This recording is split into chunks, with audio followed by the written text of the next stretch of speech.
नई पहचान, भर लो उड़ान, छू लो आसमान, नए भारत की है नई पहचान।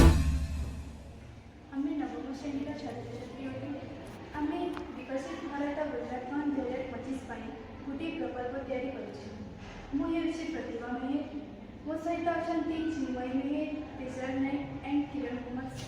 ବଳଦ ଗାଡ଼ିକୁ ବିଭିନ୍ନ କାର୍ଯ୍ୟରେ ବ୍ୟବହାର କରାଯାଏ, ଯଥା ହଳ କରିବା ଏବଂ ଭାର ପରିବହନ କରିବାରେ, ଏବଂ ଭାରତର କେତେକ ଗ୍ରାମାଞ୍ଚଳମାନଙ୍କରେ ଏହି ବଳଦ ଗାଡ଼ିକୁ ବ୍ୟବହାର କରାଯାଇଛି, ବିଶେଷତଃ ସେହି କ୍ଷେତ୍ରରେ ଯାହା କୃଷି କାର୍ଯ୍ୟ ପାଇଁ ନିୟୋଜିତ ହୋଇଥାଏ ଏବଂ ପଶୁମାନଙ୍କୁ ବିଭିନ୍ନ ଗାଡ଼ି ଟାଣିବାରେ ମଧ୍ୟ ବ୍ୟବହାର କରାଯାଇଥାଏ।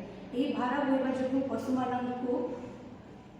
ପଶୁମାନଙ୍କ ତାଙ୍କ ଶରୀରରେ ବିଭିନ୍ନ ପ୍ରଭାବ ପଡ଼ୁଛି ଏବଂ ବେଳେ ବେଳେ ବେକରେ ରକ୍ତସ୍ରାବ ହେବା ସହିତ ସ୍ୱାସ୍ଥ୍ୟ ସମସ୍ୟା ମଧ୍ୟ ଦେଖାଯାଉଛି।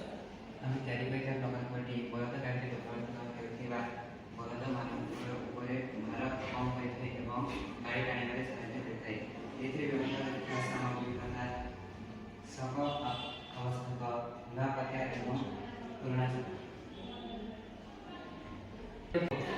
ଆମେ ତିଆରି କରିଥିବା ଏହି ପ୍ରକଳ୍ପ ଦ୍ୱାରା ବଳଦର ଧାରଣକାରୀ ବାହୁ ସହିତ ଏହାକୁ ଆମେ ସମ୍ପାଦିତ କରିଥାଉ, ଯାହାଫଳରେ ଗାଡ଼ିରେ ଥିବା ସମସ୍ତ ଭାର ସିଧାସଳଖ ବଳଦରେ ନ ପଡ଼ି ଏହି ମେସିନରେ ପଡ଼ିଥାଏ, ଯାହାଫଳରେ ବଳଦଟି ସହଜରେ ଗାଡ଼ିଟିକୁ କାଢ଼ିପାରେ। ଏବଂ ଏହି ପ୍ରକଳ୍ପରେ ଆମେ ବ୍ରେକ୍ ସମ୍ପାଦିତ କରିବା ବା ସଂଯୋଗ କରିବା ଦ୍ୱାରା ଆମେ ଏହାକୁ ଇଚ୍ଛା ଅନୁସାରେ ଅଟକାଇ ମଧ୍ୟ ପାରିବା, ଯାହାକୁ ବଳଦ ଗାଡ଼ିର ସାମ୍ନା ପଟେ ଲଗାଯାଏ, ଯାହାଫଳରେ ଭାରଟି ସିଧାସଳଖ ବଳଦରେ ନ ପଡ଼ି ଏଥିରେ ପଡ଼ିଥାଏ, ଯାହାଫଳରେ ବଳଦକୁ ଗାଡ଼ି ଟାଣିବା ସହଜ ହେବ ଏବଂ